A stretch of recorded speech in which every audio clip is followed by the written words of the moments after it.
Hello, Frog fans. Welcome to Postgame Beers podcast. We are the Lupton Drinking Club. We are brought to you by our good friends Hell's Half Acre Stadium Goods. If you head over to their website, which we will talk about a little bit later, Hell's Half Acre, if you put in / Lupton Drinking Club, is that correct, Jacob? That's it. That's it. You're not necessarily going to get a discount more than the 40 or 50% that they're already offering, but we will get a little kickback in order to offer you better content. So would appreciate that if you want to buy your loved ones some holiday gear. Thanks for listening, whether it's on the podcast. If you guys are live with us tonight, we really appreciate you joining us.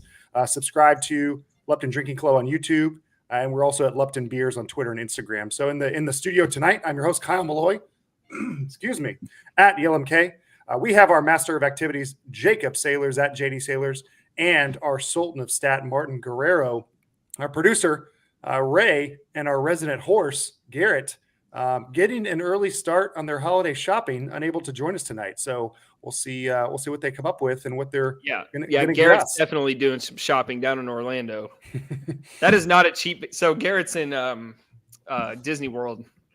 Have you done that trip yet with your kids? Disneyland, which is a little cheaper, but not much. See, I thought it was Disney World because they had Disneyland is the one in California, right? Because it's just a standalone. Is he in California? I thought he's not doing the whole thing in Orlando. What I'm telling you is I was answering your question. We've done Disneyland. My bad.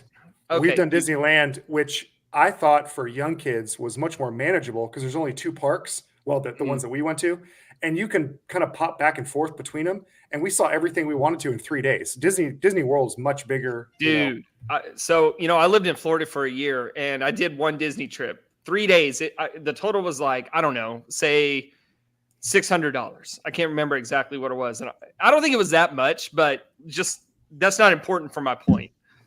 I paid all that money and I'm like, this sucks, man. Like, there's no way it's worth it. Dude, I would have paid double. Whatever I did pay, it was incredible. And I didn't have kids or anything. I just went, it was me and a friend, adult age friend. And we just spent 3 days out there. I could have done like 2 weeks. It's something we've talked about because obviously the kids, I mean, they just go nuts for it. Right. But we got to prepare. We got to plan and basically save up for a year in order to make it happen. Dude, also, I couldn't imagine having to pay for like four other people. And we've heard of the cruises. The Disney cruises are just incredible. But again, a family of 5, you're talking minimum, 10 to 15K for like a long cruise. I mean, which it's brother, that's a boat. Or a boat rental, at least a couple times a year. So you didn't go to Disney, but you did take a trip. I did. Yes. Yeah. I actually had a great weekend. Took my son Reed, who's 12. We flew up to Wisconsin. My dad lives there. He is a season ticket holder for the Badgers and the Green Bay Packers. And so we were able to attend the Packers hosting the Chiefs. We're big Chiefs fans, and my son's kind of been ingrained in it. I've always told him, hey, we're in cowboy country. You can change whatever you want, but he's comfortable right now where he's at. So maybe that'll change if the Cowboys, make a run in the playoffs or whatever. But is that your first time to Lambeau? No, because my dad's lived there for most of my life. I've probably seen 10 games there. I mean, it's incredible venue. I would venture to say some of the best fans in the NFL because they're out there, 6 hours ahead of time tailgating in 30 degrees. So yeah, we had a great time hanging out with Taylor Swift, our pal, and didn't see a win, but it was, I mean, Lambeau Fields, it's amazing. Even if you guys, I think the Cowboys went last year, but if you ever get a chance in the future to make a trip like that, it is well worth it. What was Reed's review? Was he this old dump? No, he was loving it. So we had it easy because we were inside, so that was nice. That's not a real trip to Lambeau. Yeah, I've done both. And I was plenty happy sitting in 70 degrees watching it snow outside. So it was great. Yeah, it was great. Well, that's pretty cool. I need to get out to Lambeau. I mean, I say that, but realistically, like, what are the odds that? Because you got to like really. I mean, maybe when the Cowboys play there again, they just played there last year, so maybe that was my chance. But yeah. So all right. To business. Should we get there, or do we want to? You guys have anything to add about for the weekend? I went to the Grapevine Christmas thing. Have y'all done that yet? Yes. Can you explain it?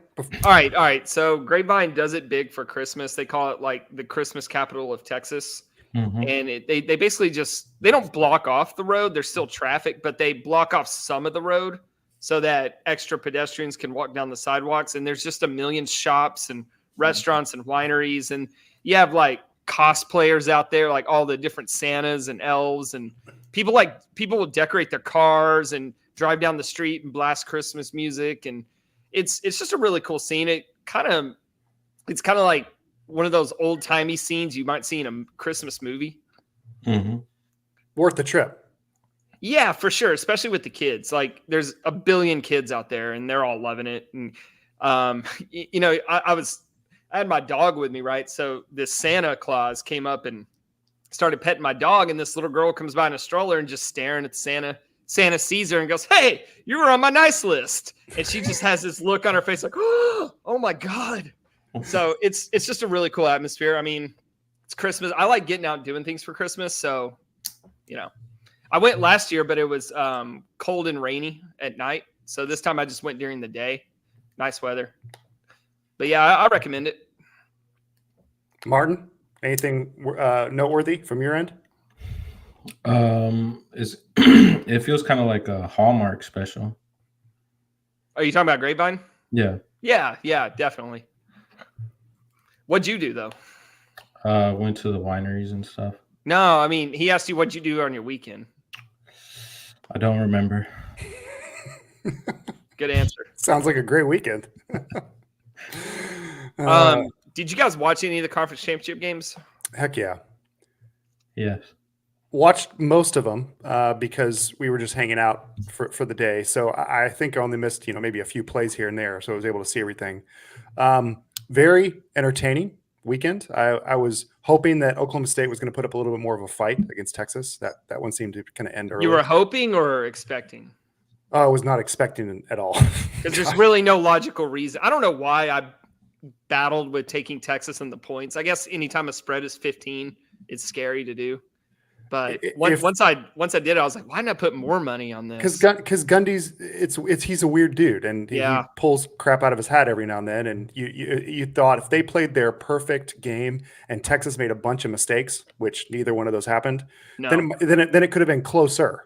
I still think Texas would have won no matter what. But 15 is a lot of points. If I would have put an undisciplined amount of money on that would have been the game where Texas throws 3 interceptions and Oklahoma State gets a kick return for a touchdown and they can't stop Ollie Gordon. But yeah, it pretty much went to script. I mean, didn't Oklahoma State lose a couple defenders early on in the game too? It's something like one of their best safeties or corners was out early, and you're like, okay, they're already throwing it all over them. I guess, dude, that's not a very good team. Like Gundy winning Big 12 Coach of the Year is so well deserved because they're like the opposite of TCU. TCU was a decent team that couldn't win. Oklahoma State is a bad team that couldn't lose. It's a good point.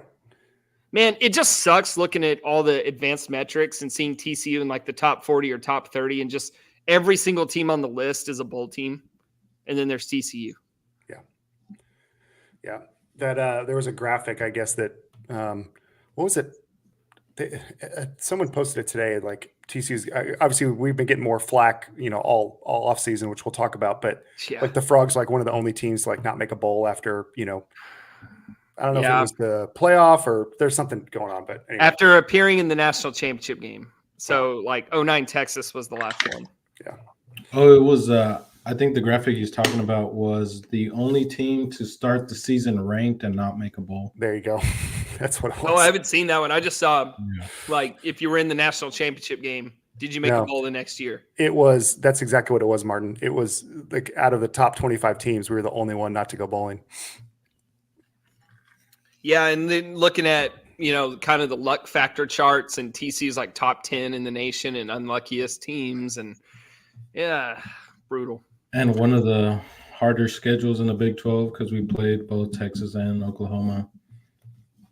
I don't know if you guys listen to Parker and Jamie's podcast. I didn't know they had one. How'd that slip by me? It was the Frogs Insider, but Parker was a guest on Freya. Oh, I had that kind of bookmarked to listen to and never made it around to it. Yeah, he said that TCU had, because of, if TCU would have had a average Big 12 schedule, they would have gained the most wins, and Oklahoma State, if they would have had an average Big 12 schedule, they would have lost the most games. It's pretty interesting. Yeah. So there's this one more thing before we move off of this. There's a chart at CFB Nate. He's a good follow. He puts together this composite of all the different advanced rankings like SP Plus, FPI, FEI, and so on. Kelly Ford is involved in it. Basically, all the guys that you trust to, scientifically rank teams. He does a composite ranking, and where TCU falls on this chart, I can share my screen actually, just to make it make more sense. Bear with me, audio listeners. Okay, got it. So I don't know how well y'all can see this, but TCU is here in the Big 12, and they're actually ahead of West Virginia, Texas Tech, Oklahoma State. Those are all bowl teams. They're just behind Iowa State and UCF, two other bowl teams. But then if you look, going vertically, you have Kentucky, Auburn, UCLA, Utah, who's that? Maryland, Duke, NC State, Troy, James Madison, Boise State, Liberty, and you could even stretch it to like SMU, who's a little bit ahead of us. But the point is, what do all those teams have in common? They're pretty good. They're pretty good, and they're all going to bowl games. Right. So if you look at this, I understand the fans are really down on TCU, and even if we were 7-5, say the luck rating played out the way it should, and we should have been 7-5 instead of 5-7. That's still a bad year. All the criticism is I was thinking 8 is slightly disappointing and 9 should be floor. So 7-5 would still be a bad year, but at least we'd have a bowl game. I think even after a couple losses, I kept telling myself, hey, they could win out, just stupid stuff, right? Dude, we said that every week. Yeah. Anyway, so I was looking at this today and just SMHing. So anyway, back to the conference championship game. So a non-entertaining Big 12 championship. The SEC championship was a blast. It was fun to see that. Yeah, that's where I was going to go next. Going into Sunday, did you expect chaos with Georgia losing? What was your prediction?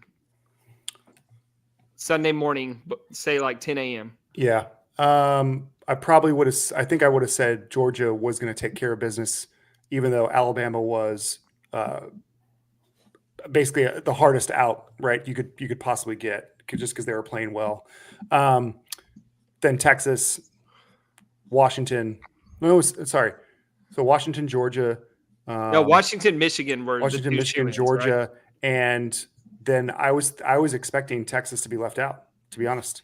Dude, I was not convinced, but I would not have been shocked at all if it was Georgia and Alabama that got in. Mm-hmm. 2 SEC over knocked out Texas. Yeah. Well, it's how the hell can you leave Georgia out?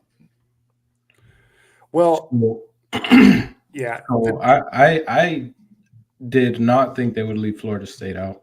You didn't? I did not think that. Did you watch the ACC championship game? Yeah. Okay. All right, go ahead. They beat a top 15 team with their third string quarterback. I mean, it was a shitty game, but they beat them. All right, before we get too far in the weeds, Martin, I'll let you come back to your point, but I wanted to get y'all's just 5-word reaction to the actual rankings. So you had, for those who have not heard yet, it was Michigan, Washington, Texas, and then Alabama. So that leaves out Georgia and Florida State. So just what was your 5-word initial baseline reaction? I can't believe it happened. Martin, what about you? ACC is a G5. Mine was, wow, they did the right thing. I disagree. Okay, and most do. If I wish Garrett was on tonight because he's still like rage tweeting about this. So it depends on your definition of right, Jacob. And I think we're Yeah. going to have different definitions of right. So, Okay, so what is your argument for Florida State going in besides being 13-0? I mean, you can start with that, but beyond just them being undefeated. So number one, they have 2 wins over SEC programs that were not at home. One was a neutral site, one was away. So LSU, which is actually a good win. Florida sucks, but it's still a win over an SEC team. Number 2, the ACC had a better out-of-conference record than the SEC did. The SEC had the worst out-of-conference record out of all Power 5 teams. So we continue to, hold up SEC as the best conference. And, you could probably say Alabama and Georgia can beat literally anybody, right? So they're extremely top heavy, but the rest of the conference was trash relative to what they've done in the past. And Florida State's not strength of schedule, but strength of record at the end of the season was better. It was better than others. And so they did everything they possibly could, including play that third string quarterback, win the game in ugly fashion. And I think the best comment, I guess, that I kind of latched onto, the reason why I disagreed with Florida State getting left out was somebody mentioned something like they've become a committee that is not evaluating the success of the programs, but they're prognosticating the future. And I don't like how that felt. It just felt dirty to me. Despite the fact I can also recognize in the same sentence that we have 2 much better games. So, it is what it is. But, well, just for right now, stick with your argument. And Martin, I want you to add on to anything he might have left out because I think you agree with him.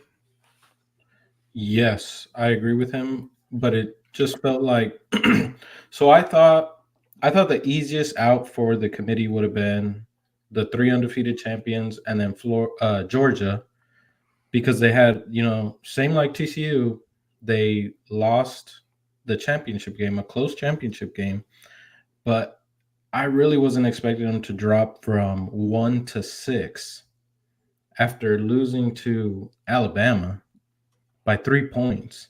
Yeah. And so I thought the easiest out for them was to be, put in the 3 champions and then put in Georgia and call it a day. But had they, if it was really important to them to put in Alabama, who beat Georgia, because I guess it's important to be the SEC champion. Okay, but right there, though, there's never been a playoff where the SEC champion didn't make the Final Four. There hadn't been one where an undefeated Power 5 champion didn't get in either. Right, but of those, which do you think they're going to stick with more? Did you really think they were going to leave both SEC teams out? No, I had Georgia as a 4 team. All right, well, if you're going to look at the committee as a group of logical humans,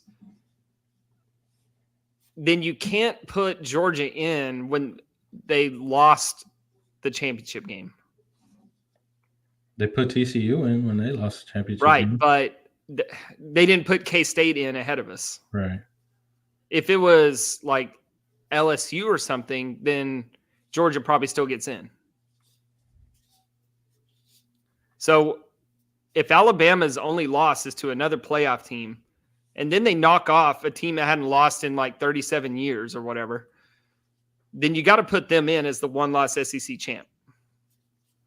Problem is, when you do that, now you have to put Texas in because Texas beat Alabama. Right. Now there's just no more room. Yeah. Somebody was going to get screwed, and you can even argue Georgia got screwed. Do you think that the committee punished Florida State for the ACC commissioner's role in not expanding the playoff this year? Well, you're getting pretty deep, and I don't know. maybe. But okay, so here's what I really wanted to tell you guys is I think you guys are making the correct argument for the wrong debate. Like, this is not just an objective conclusion of who should go to the playoff. It's an entertainment invitational. So when you look at it through that lens, does anybody want to watch Florida State? No. I mean, you got some fans in Tallahassee that might, but that's about it. Yeah, I mean, Florida State, Washington probably would have tanked. Are you more excited to watch Alabama and Michigan or Michigan and Florida State? 100%. But I think where the argument gets tricky is, so they moved Florida State down to 5, right? They said, hey, they're a different team. It's the third string quarterback. They're not playing as well. In the background. They're not playing as well as they did when Travis Hunter was quarterback, right? Fair argument. But they're still better than Georgia in the final rankings? That makes zero sense. Have y'all ever cared who they put 5 and 6? No, it was like they offered an olive branch that was garbage, you know? Yeah, that's dumb. I think if you want to stay consistent, just for whatever reason, I mean, the committee, they publish the rankings, they do a stupid interview, and then they go back to their rich lives. They don't care. They're not checking Twitter. Going back to your original question, Jacob, which teams do you want to watch? Okay, let's go there for a second, and let's take Florida State out of the equation. Are the 4 teams that are currently in the playoff, would those be the top 4 that everyone agrees on? Those are the ones we want to watch in the final games? Because I think you can make an argument for Georgia. Yeah. Ohio State. What's that? Ohio State. Yeah, absolutely. Yeah. Ohio State. Some might want to see Iowa just for the hell of it. So if you wanted to just get the 4 best teams and use the composite ratings that we just talked about, then your playoff would be Michigan, Oregon, Ohio State, and Georgia. I mean, that'd be fun too. You know, I'd love to watch that. They keep trying to split the difference between who deserves it and who the best teams are. Yeah. And who's most entertaining. If they would just say that, like, we're trying to balance all 3 of these plates with 2 hands. Yeah. I don't know if they would get any grace from Twitter or whatever, but at least it'd be more transparent instead of them saying, you know, trying to say, like, these are the teams that deserve to get in. Well, no, not really, because if you say they deserve to get in, then you got to put Oregon in. I agree. They're the second best team. If Boo Corrigan came out there and said, these are the teams that we think are gonna have the 2 best games and get the most eyeballs, at least he'd be telling the truth, right? I don't know if you listened to the press conference afterwards. He answered some of the questions, but one of the things that stuck out to me was when he claimed in the room, they went around and talked about who would you want to play the most and who would you want to play the least, which is the first time that's ever been uttered as like a metric, you know, which again, I'm not surprised that new metrics or new things that they talk about keep coming up every year. You learn something else. Yeah. But that was shocking to me that he would admit that out loud.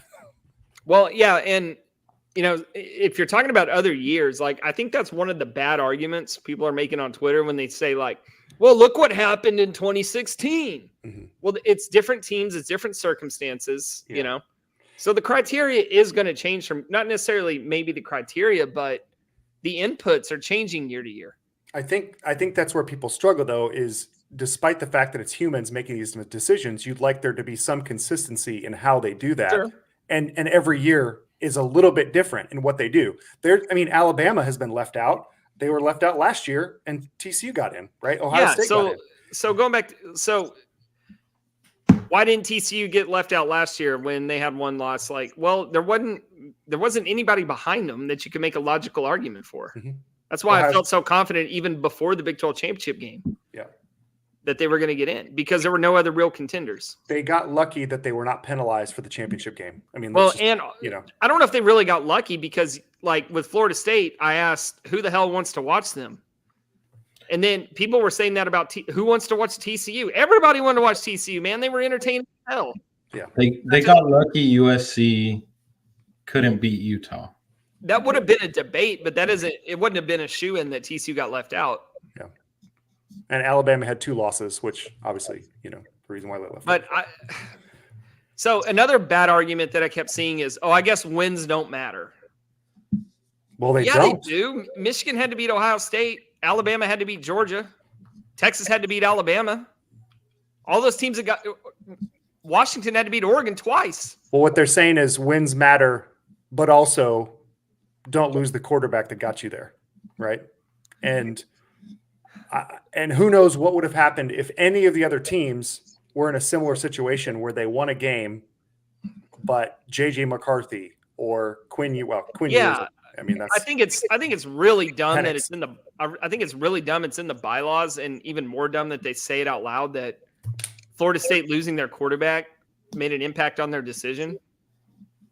Dude, that's bad for so many reasons. One, to your point, they still won the game, so who the hell cares who's playing quarterback?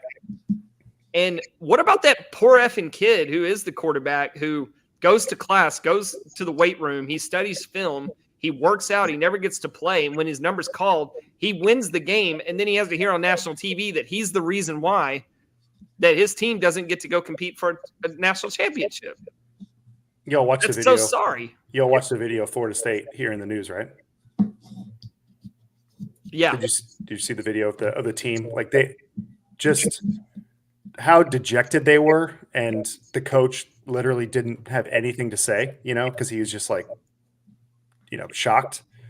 It's just a terrible feeling. I felt so bad. I felt terrible. Well, it's 2 better games. Those 2 things can be true. I think if you look at it through the lens of this is a entertainment invitational, everything starts to make a lot more sense. Mm-hmm. Yeah. I think it was a little bit crazy, like some of the stuff that Kyle has talked about, the committee saying or admitting to. Whereas in the past, it's kind of been very like politician speak, where, they say all the right things. And then this year, they kind of, it's like they let it all hang out. And they don't really care anymore what you think about why they left this team out or that team out. Because it's going to a 12th team playoff next year. Exactly. In the past, there's always been a lot more feedback on, or at least that I remember, of like who's number 15 through 25 in the rankings, because the committee is focused on quality wins, right? Mm-hmm. And they would go back to quality wins, and we've heard that a few times from not Boo Corrigan necessarily, but whoever was doing those press conferences afterwards. And then you'd start looking and go, oh, that's why they kept Mississippi State at 24 or, whatever. Yeah. Right. And so there's this conspiracy I have no idea. I honestly don't know 11 through 25. Didn't pay a single piece because they never mentioned those. I don't know 7 through 25. I think Oregon's in there somewhere. Probably Ohio State, but still, who cares? It was wild. It was very wild. Then you had one particular national broadcaster. I won't mention his name because I do not want to get aggregated, dignify his comment with a shout out, I guess, for all the hundreds of millions that are listening to this pod. Right. We don't want to give him any extra attention. But that's the dumbest shit I've ever seen. You know what I'm talking about. We know what you're talking about. So he's using TCU as losing the national championship in, an embarrassing fashion as ammo to help the committee make the decision to leave FSU out because they didn't want to see another game like that. Dude, the national championship's always a fucking blowout. Well, not always, but the semis are blowouts. Yeah. When the there have been blowouts in the national championship, and there have been a lot of blowouts in the semis. Yeah. But there's always one or the other every year. There's been a lot of blowouts in the semis. Championships have usually been better. Last year was in its own universe. We should shout out to the chat here on YouTube. We should scroll this and see if there's, because I haven't been paying attention to it. Sorry, Damon. Sorry, others.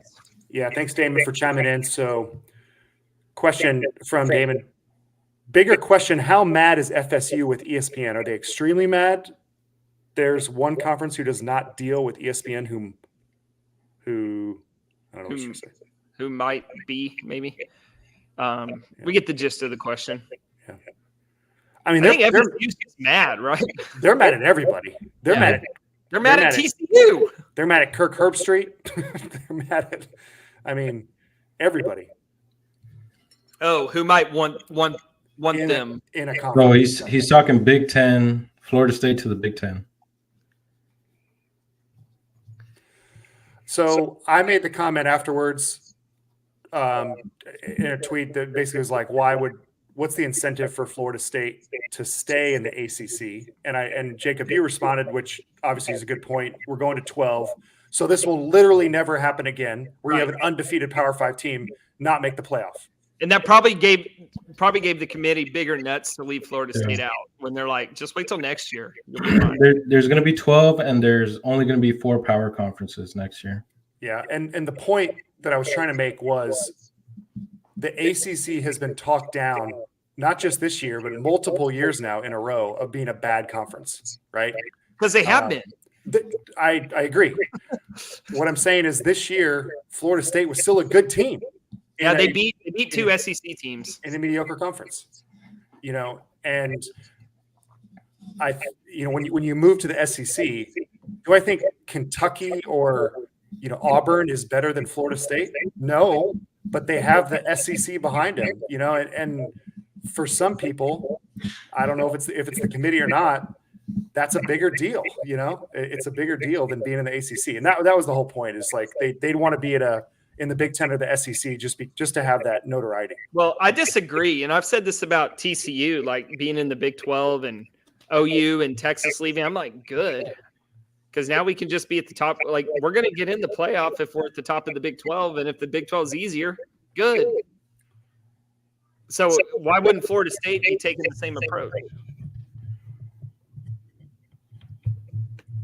Yeah, I don't know.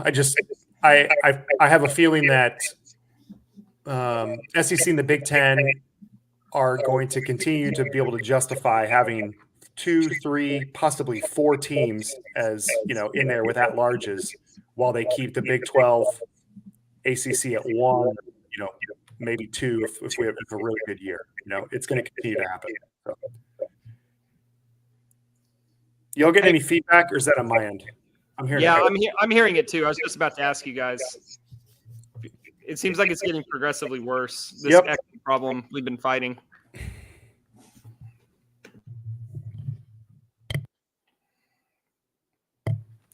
Any solutions? Yeah, that actually worked. Okay. I don't know what you did, but that's good. I just hit mute and that was it. Oh, all right. Yeah. I hope that doesn't come through on the audio. Whatever. Damn, I lost my train of thought now. This is A+ broadcasting we're doing. It's even better on live video. Anything else? I mean, obviously, there's a ton of stuff to talk about. We don't. I don't know if we want to get into the games right now. No, I think we hit the committee discussion pretty well. Yeah, I'm glad it's going to 12 teams. So we talked about TCU finishing 5-7. The funniest thing from that is it kept SMU out of the New Year's Six. Because if we're 7-5, they probably get in over Liberty. Who said that? Who sent that tweet? That let's see. So it was 2021. They are the ones that keep Baylor out of the playoff. Oh, that's Parker. Parker. Okay. Yeah. So 3 years in a row, TCU's had a drastic impact on the New Year's Six. 2021 kept Baylor out of the playoff. Last year was it A&M or Texas? I can't remember. No, we made the national championship game. Oh, that was it. Okay. Yeah. Well, I knew that. I didn't know if it actually had an effect on another team. Okay. And then this year keeping SMU out, which was hilarious. Martin, you tweeted, I think I'll quote it. Ha ha ha ha ha ha ha ha. As soon as that was released. There's a Hell's Half Acre in there. Oh, nice. Nice. Sneaky advertising. Yeah. Shout out to Hell's Half Acre Stadium Goods. Tell me about it. We did already. You hit it. Yeah, MK hit it at the top. Yeah, one more time. Hell's Half Acre / Lupton Drinking Club. Get your beer. Christmas shopping, guys. Get on it. Yeah, so there was that. I think that's everything I had from any New Year's Six talk. Which playoff game are you looking most forward to, or think will be the better game? Both of them, man. They're bangers. Yeah. I think the spread in both of them is 4 points or less. If Texas or Alabama wins the national championship and Florida State beats Georgia, do you think they should claim the national championship?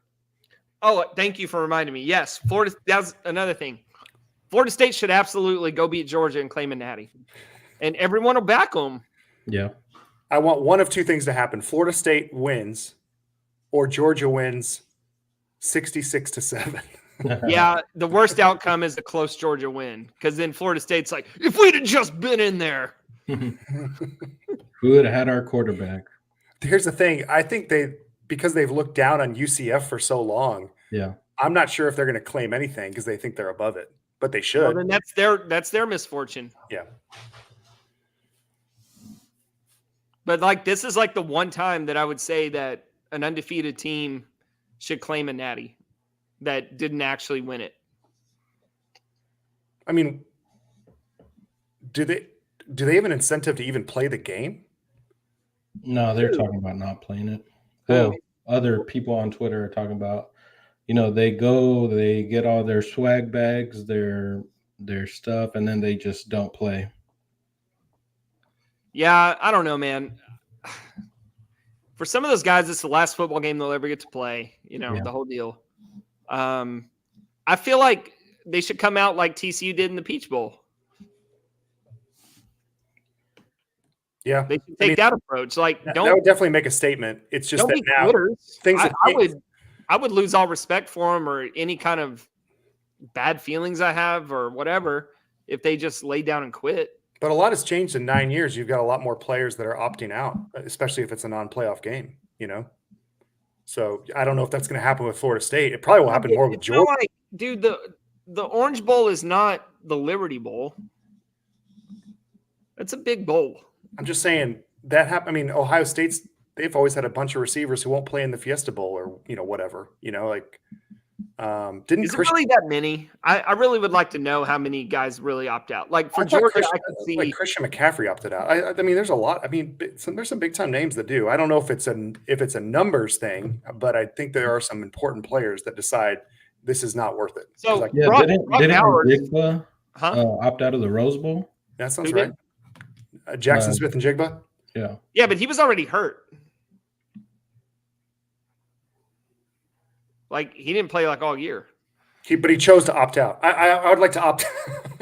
Yeah, my leg is opted out. But like Brock Bowers has been playing hurt. If he opts out, I don't think that really changes the effect of the game. Like I still think it'd be a banger of a game, and both teams should treat it like it matters. Yeah, you wonder what those Georgia players are going to think after 2 natties. How amped they're actually going to be to win this game.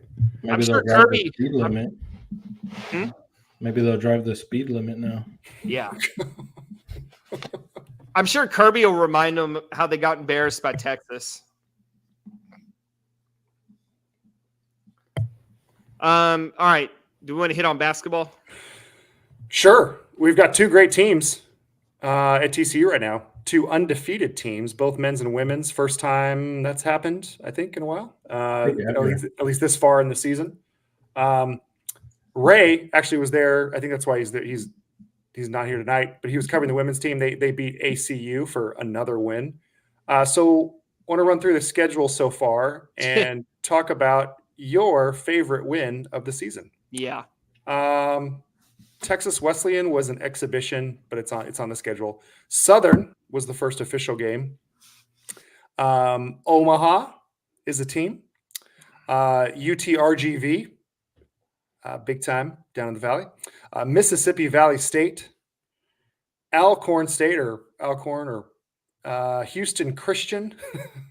Big rivals down there in H-Town.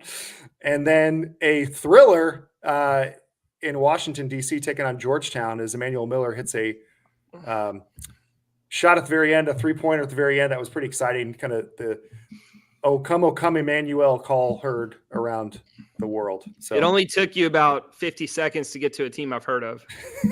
Did y'all watch that game? I watched the last like 5 minutes. Yeah, same. I watched every second. No, not every second. So Every I second watched- but the last one. So no, I definitely watched that. So I started the game, watched the whole first half. TCU was kicking their ass. Then the second half starts, and Georgetown kicked their ass for 18 minutes. Mhm. And it was so funny how I think Georgetown had like a 6-point lead or something, and I just closed the app like, oh, they're gonna lose. I'm not gonna watch it. And then I was like, wait, what if they win? So I turn it on, and then they come back, and then they start losing again, and I turn it off again, and I'm like, but if they won though, so I turn it on again.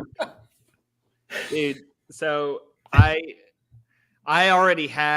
was bracing for the John Rothstein epitome of brutality tweet. I don't know if you guys follow him, Yeah. but he kind of has this very particular brand of tweeting where he kind of follows the same copy and paste format and just kind of switches out the teams. So if you suffer what he calls a bye week, but he spells it B-U-Y, or like a bye game. Mm. He'll be like, TCU lost a bye game to number 200 Georgetown, Yeah. the epitome of brutality. And I was like, oh my God, we're going to get Rothsteined. And then literally like 5 seconds later, TCU is frog piling on the Georgetown court. And I'm like, all right, before y'all fucking dog me, he was out of bounds. Yeah, he was. But But I was like, all right, I don't want to sound like a total downer. So I said, screw it. Who cares? Good win. So I didn't see a close-up of that, and I kept hearing people talk about it. I watched the replay a few times. Maybe I just wasn't paying attention to the right angle. I don't know. Did he clearly step out of bounds Hell yeah. oh yeah, during the shot? Like as he was shooting? Okay. right before the shot. So, damn. And they didn't review it at all? They didn't even You can't look at it? review that. You cannot review it? Not on a game-winning shot. Interesting. You can't review that as time is expiring. You have to see it live. So I saw Jacoby Coles hit a game-tying three with like 30 seconds left. And so I was like, fuck yeah.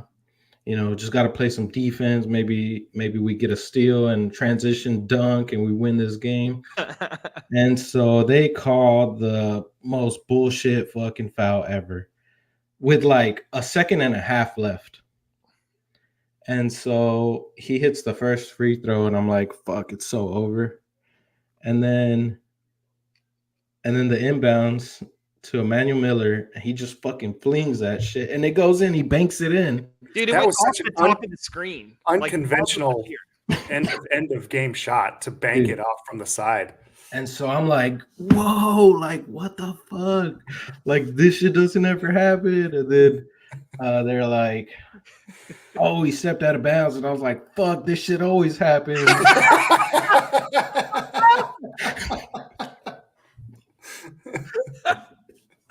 And then they're like, oh, it doesn't count. And I was like, what? Yeah, dude, same. I was like, oh, fucking course he stepped out. And they're just like, oh, they can't review it. And I was like, no fucking way. Hell yeah, we screwed them over. This never happens.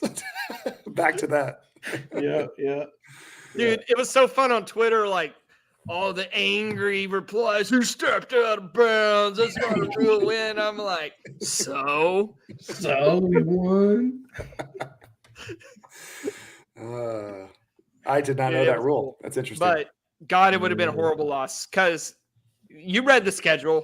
That is good for 362nd strength of schedule in the country. How many teams are there? 362. So even after Georgetown, they're still 362nd. Yeah. Okay. Dude, Georgetown's not good. Yeah, Georgetown what'd you say, top 100 maybe or something? Georgetown was 200 in that game. So I can't believe they made it into the Discount Tire Hall of Fame series in Toronto, presented by Rough Mortgage. But they're taking on Clemson. Oh, it gets real from here. Don't get me wrong. 24 Clemson in Toronto, and then Arizona State, which is back here in Fort Worth. So, I mean, there's a few more games that are, I don't know, Old Dominion, Texas A&M Commerce. So a couple that are going to keep them down there. But yeah, starting January 6th, let's take back January 6th by beating Kansas. Didn't I think Jamie Dixon was saying that they have the number 1 strength of schedule the rest of the way? Yeah, Ray thought Jamie might have seen my tweet because he strength the schedule. You got upset? Well, I got a lot of like retweets and faves on that tweet. So I was like, damn, he might have actually seen it. Mm-hmm. Well, sorry, go ahead. Well, no, yeah, to your point, we don't play everyone twice because of the expanded Big 12, but then you have you got some good teams that are added, Cincinnati, Houston. Next year, isn't Arizona number 1 this year so far? Arizona number 1? They're top 3 in KenPom. Yeah, we're not playing them this year. I'm just talking about for so future. Here's your top 10 if you're interested: Houston, Purdue, Arizona, UConn, Creighton, Marquette, Baylor, BYU, Tennessee, Gonzaga. Then you have Kansas at 11, Oklahoma at 18. 24 is Iowa State, 28 is Texas, 29 is Cincinnati, 31 is Colorado, and 33 is TCU. Oh, wait, sorry. 32 is Utah, 33 is TCU. It's a gauntlet. Yeah. That's I mean, how many teams did I just read that are either future Big 12 or current? Yeah. TCU's like 11th, and they're top 33 in the country. I mean, a 500 record in conference, you would think that would be sufficient, correct? Hey, what record? A 500. Oh, yeah, you're like a 5 seed. Yeah.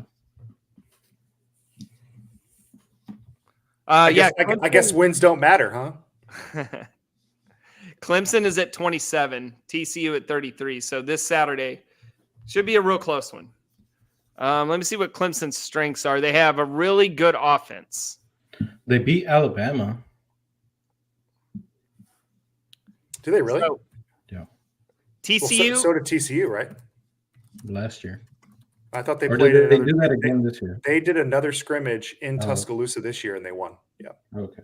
Clemson has the number 22 offense. TCU has the number 25 defense. TCU has the number 49 offense. Clemson has the number 43 defense. Something's got to give, as they say. Clemson's played a couple close games. Beat UAB by 1 point. Beat Davidson by 3 points. And you're right, they did beat Alabama, which probably their best win by 8 points. They beat Pitt. So I mean, they definitely have a better start of the year. They're 71st in the country in luck. So their KenPom rating is dinged a little bit by that. So to your point, how do they? Bro, I don't know. Okay.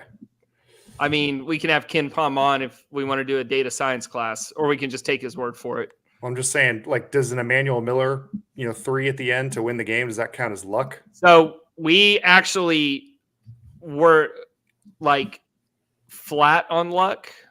And I'm trying to see what a 0.00 luck would get you.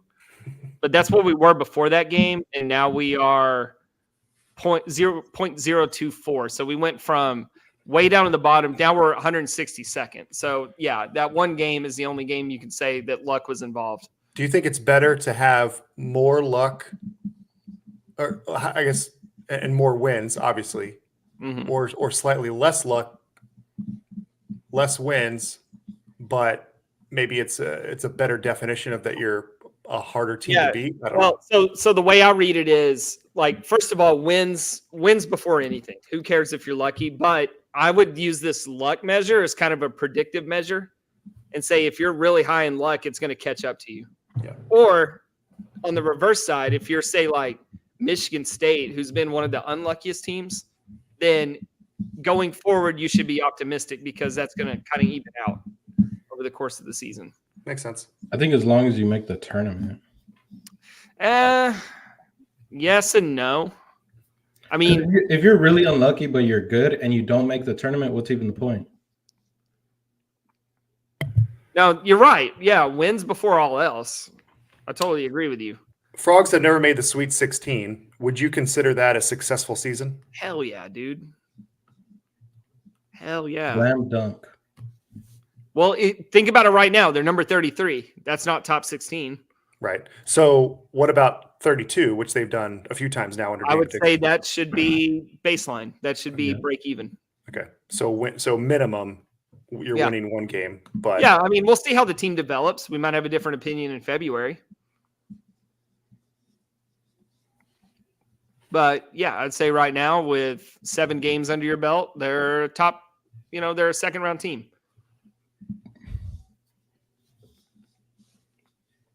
And I don't think, like, if they lose by 10 to Clemson, I don't think that really changes that. That's just one game. There's a million games in basketball. Yeah. It's more comparative to, like, baseball, really, than anything else. Where they play like 50 games in basketball. No, like more like 40, right?